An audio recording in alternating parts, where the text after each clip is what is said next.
تھوڑا سا ٹوٹا ہو، اس کے بارے میں آپ کا پیالہ ٹوٹا ہوا تھا اور اس کے اوپر ایک چاندی کی پتری سے اس کو جوڑا گیا تھا، آپ استعمال کرتے تھے. لیکن آج کل طبی طور پر جس طرح آپ جانتے ہیں کہ جو برتن ٹوٹا ہوتا ہے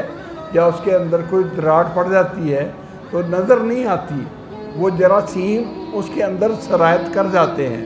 اگر اس برتن کو توڑ کے دیکھیں تو اندر تک وہ نشان اس چیز کے اندر موجود ہوتے ہیں، اوپر نہیں ہوتا بلکہ اندر بھی ہوتا ہے. اب جب مشاہدے سے یہ بات ثابت ہو جائے کہ کوئی چیز صاف کرنے سے یہ ٹوٹے والی جگہ یا وہ دراڑ والی جگہ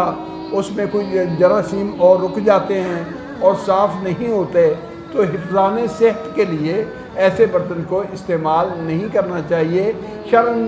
اس کا استعمال جائز ہے، شرعی طور پر جائز ہے، لیکن جب ہمیں حفظان صحت کے اعتبار سے اصول سے پتہ چل گیا کہ وہ برتن صاف نہیں ہوتا بلکہ اس کے جگہ پر جراثیم وہاں رک جاتے ہیں، تو پھر ایسے برتن کا استعمال کرنا صحت کے لیے وہ نقصان دہ ہوتا ہے بسا اوقات، اس لیے وہ نہیں کرنا چاہیے. شرعی طور پر کوئی حرج نہیں.